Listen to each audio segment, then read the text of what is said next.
I mean, we're over, and I see people have left. We're over time, but if anybody has any questions, they haven't thrown us out yet, so let's let's use the time. If anybody has any questions, I'm sure many of the 9/11 family members would be happy to take questions. Yes? A counselor had said that they did oppose the mosque but could not oppose it openly.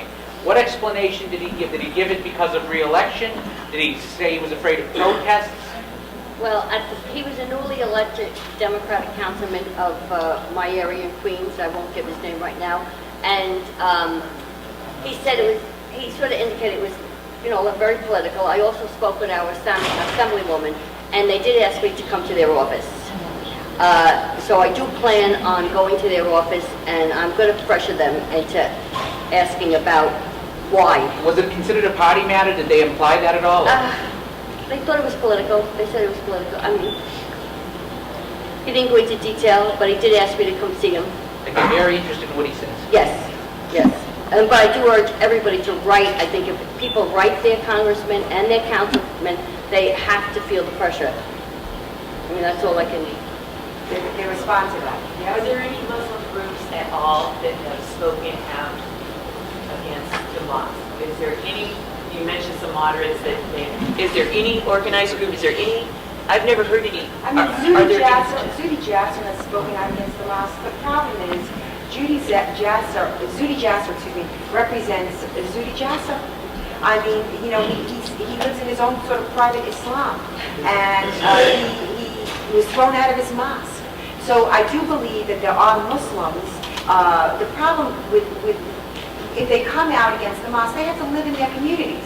They have to live in their communities. They have to go back to their mosque. It's not just their family. It's very difficult for them to speak out. I get anonymous emails from Muslims. I understand. I don't have to go to the mosque. I don't have to live in that community, and there's a lot of pressure. So while I can tell you anonymously, yes, they write to me. Has any group, Raheel Raza, the group come out, or was it just her? It was just her. Singular Muslims have come out. But these groups like the Council of American Islamic Relations and Islamic Society of America, these are Muslim Brotherhood fronts. So they're never going to oppose the mosque. Yes? Oh, shit, yeah. Two quick points. The first one in regards to many Muslim groups not actually coming out because they're afraid of persecution. I'm often taking myself back to the 1920s with the Ku Klux Klan, in which we could say that loosely that would be Christian extremism, if you could even define it as such, but if we wish to call it that, it was Christians within their own communities in the Deep South that resisted the Ku Klux Klan, that actually defeated the Ku Klux Klan. So should we not expect... True. Of course. True. I mean, I'm not saying anyway the Klan is Christian. I'm just saying that people within their own communities took the stand at their own personal risk, and I think we should expect the same from moderate Muslim communities, that they need to they need to step up and work with us to resist this. True. I don't think you can expect it. There are no moderate Muslims to speak out against extremism in their communities. Well, where are they? They don't exist. We're going to be waiting for those guys till doomsday. Exactly. We can't depend on them. I totally concur. What is a moderate Muslim? A compromise Muslim. It's a secular Muslim. Secular, yes. It's not about Muslim. But the question that I have though is that I'm a Liberty student at Liberty University in Lynchburg, Virginia, and I've noticed that we have recently got an Islamic center that has come to our little small town in the heart of Virginia. I did a little of my own personal research and was able to find that this Islamic center and the mosque that was built by the Air Force is tied with Islamic groups in New York City and Washington, D.C. that have bred terrorists out of their group. Now, I cannot identify where the funding is, but for those of us who wish to act against jihad within our own little communities, how do we go about finding where Islamic groups get their money and then bring it to the proper authorities for these mosques to be investigated by either the FBI or by some other government bureaucracy that may be able to help us get rid of these groups? It's a tricky question, the money. It's a tricky question. Really, the best way to begin the search is to search the groups. The groups are notoriously, many of the ones you're discussing, are tied to the Muslim Brotherhood. And under the Freedom of Information Act, and if they're 501c3s, their books are supposed to be open. Now, many times they don't open their books, and then you have to make a public stink about it. this is really what you have to do. You have to have a game, a ground game, you have to have a legal game, you have to pursue every single avenue, which is how they do. That's how they advance their agenda. It's a very good question, but I strongly recommend first the ties. First document the ties. That will lead you through a maze, but it will lead you at the end to where you want to be. Thanks. Out of 48 city council persons, only one thinks that this should not be built, and out of all the Congress people, nobody thinks that this is reprehensible? Peter, They may, but they haven't stood up. No, Peter, he's great. My governor in the state of New Jersey, Chris Christie, who everyone's touting as a wonderful presidential candidate, will not stand up and say, I am against this mosque. And you know what? They can tout him all they want. If he's not willing to stand up and say, I am against this mosque because of X, Y, and Z, then he is not worthy of ever being considered for president of the United States. Like she said, they speak out, and it was right before election, and they didn't want to lose their election, because the rally on June 6th, the councilman from Staten Island was the only one at that rally, and he spoke out against it, and he did not get reelected. If that had anything to do with it, I don't know, but I think it may have. And the same with our politicians that are in office right now.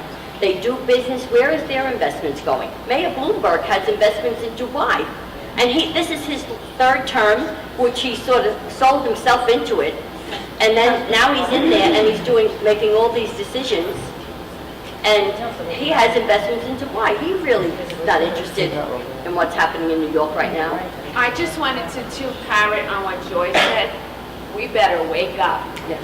They've not gone away. They're here to remind you.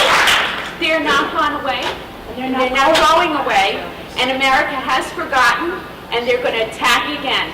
As sure as we're sitting up here, we're going to tell you that today. And you know what? Your politicians, you can thank every single one of them if we get attacked again. Because you know what? I think the CIA, the FBI, the President, the Congress, nobody is taking care of us anymore.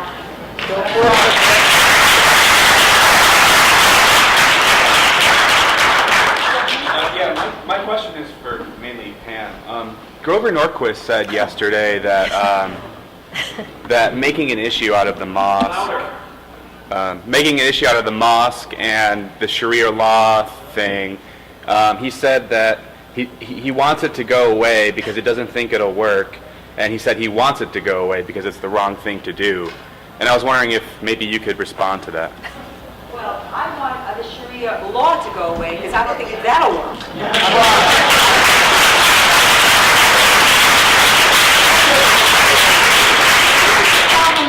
We want Grover to go away. That's right. This is the Grover problem. should go. This is the problem with CPAC, that it's corrupted and it's been compromised by Muslim Brotherhood operatives.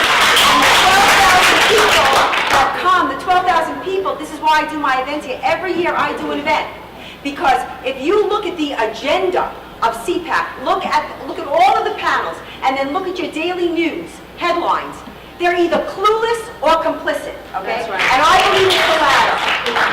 And I'm telling you that before you throw the baby out with the bathwater, there are 12,000 people that come to this event that don't know that they've been completely sold out by CPAC leadership. We have to take CPAC back. You can't create this again. You're not going to create an event where 12,000 people come. You know how hard that is to do?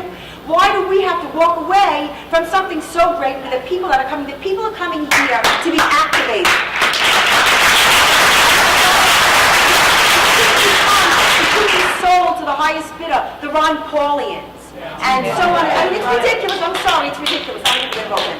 You understand what I'm saying? So Grover's got to go. Sule Al-Khan's got to go. You know, those checks, the copies of those checks by the Muslim Brotherhood. Keen is going to go. I see that Keen is leaving. That's fine, but he's really a figurehead. That board has to go. And the people have to know what's going on. And the right doesn't want to run these articles that I write because we don't want to eat our own. And I say, that ain't our own. That's right.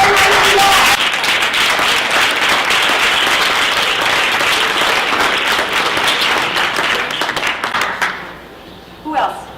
Yes, I've been following this issue. I've been following this issue for quite some time. Yes, I'm a student. I personally actually got into this whole issue. I read a book called The End of Faith by Sam Harris, and that's what really woke me up to the specter of Islamic radicalism. And I've always felt that all free men and women in the world, be they Christians, Jews, agnostic, atheists, Hindus, Muslims of conscience, should be allied in this whole effort to oppose the biggest threat to freedom that exists right now. Have you guys, any of you on this panel right here, how successful have you been at networking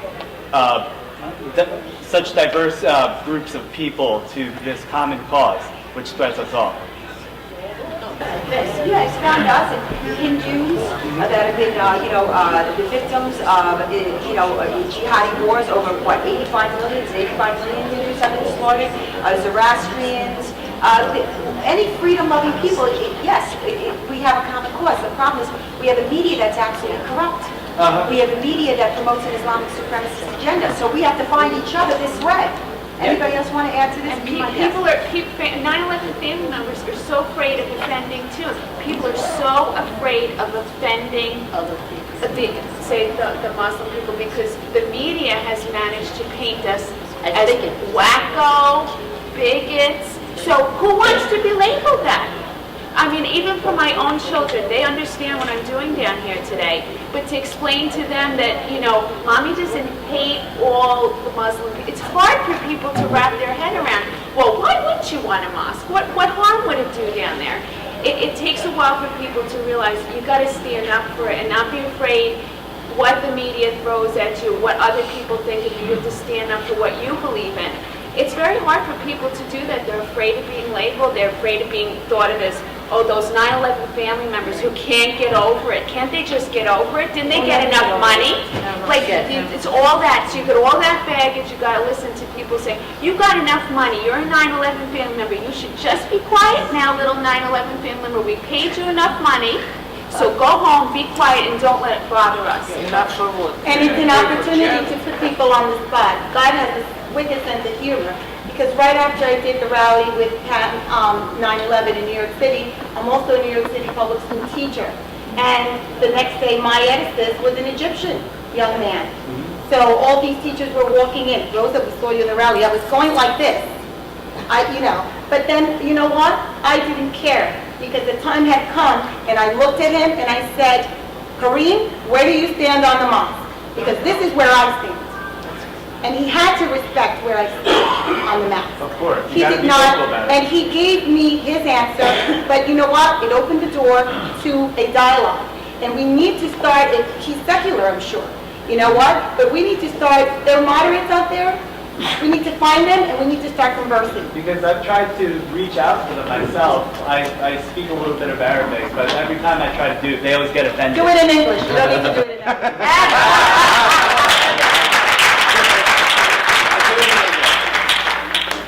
Question? I've done a lot of work in municipal government.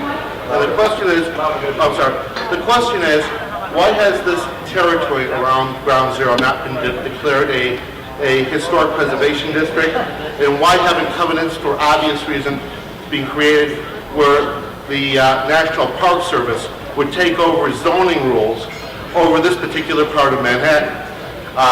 As a person active in Minneapolis, we deal with national historic preservation districts all the time, and I can tell you that developers just are driven nuts by these rules.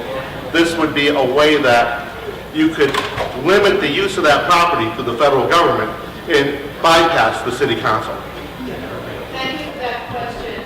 Well, the answer to your question is that the City Landmarks Preservation Commission is appointed by the administration of the City of New York. Mayor Bloomberg appoints every single person on that commission. They held public hearings. Several 9/11 families testified. People who are here, Rosaline Talon, myself, many other people testified. We were speaking to deaf ears. Political correctness is what determined that this area was not sacred ground. As far as the National Park Service, the family members who have labored since shortly after 9/11 to declare Ground Zero a national landmark and to have the Park Service take it over. The answer, the unofficial answer from the Park Service is that they don't want to touch this issue with a 10-foot pole. It's so disheartening. And finally, and I know you want to make a comment, finally, the name of this so-called memorial and museum is the National 9/11 Memorial and Museum. That is a lie. The National Park Service has nothing to do with it. It is a name that was made up by the people that control the city of New York and Ground Zero. That's the basis that they're asking people like you, good-hearted people, to give in money to this. It's a fraud. It is not a memorial and museum. It's 2 pools of water. There's a museum. It's 7 stories under the ground. It's not a museum that has anything to do with our loved ones. There's a picture there. That's it. If you want to know how old my son is, go to a kiosk and look it up on a computer. If you want to know if he was where he worked, look at the kiosk. If you want to know if he was a firefighter, look in the kiosk. It is a disgrace. It's a national disgrace. This has to be made public. The family members who are here, we will never enter that building. It is dangerous and dishonorable to make the families of the victims go 70 feet, 7 stories underground, one way in, one way out. Oh my God. And finally, they are taking 16,000 human remains that are now in an area in Manhattan near the medical examiner's office. They're in refrigerated trailers. They're bringing them down there for one reason. They're turning it into a Ripley's Believe It or Not.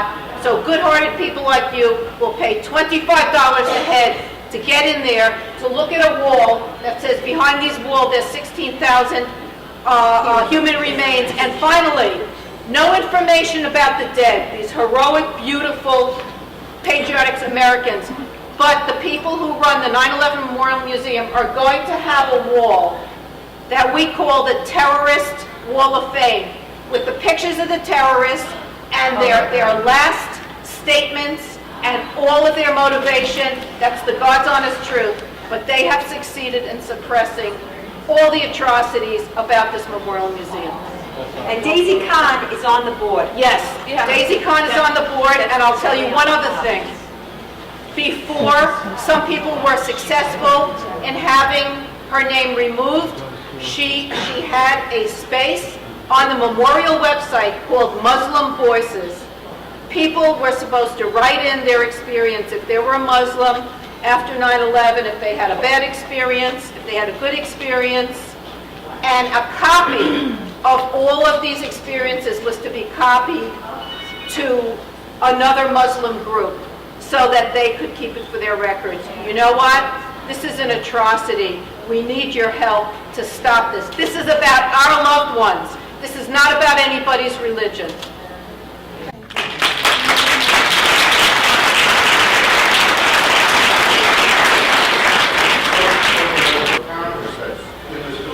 Today or will be in this building tomorrow that wouldn't mind championing that sort of legislation at the Capitol to bypass the city council in New York City or any of the corrupt bureaucracy that lies there.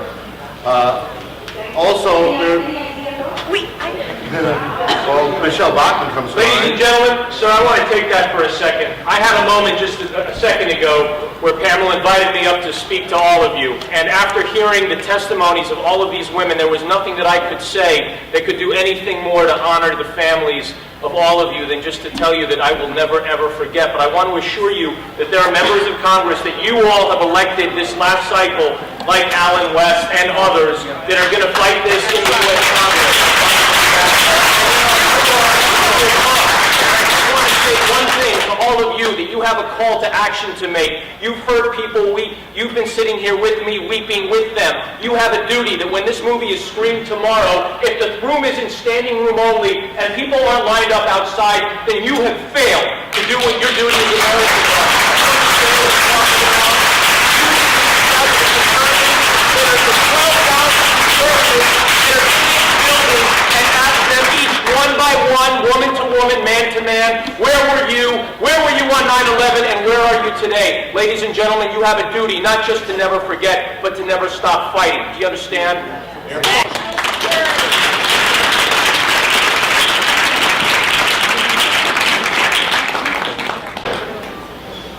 I want to help. Tell me what to do to help. I know this sounds probably a stupid question, but What do you need? Yes.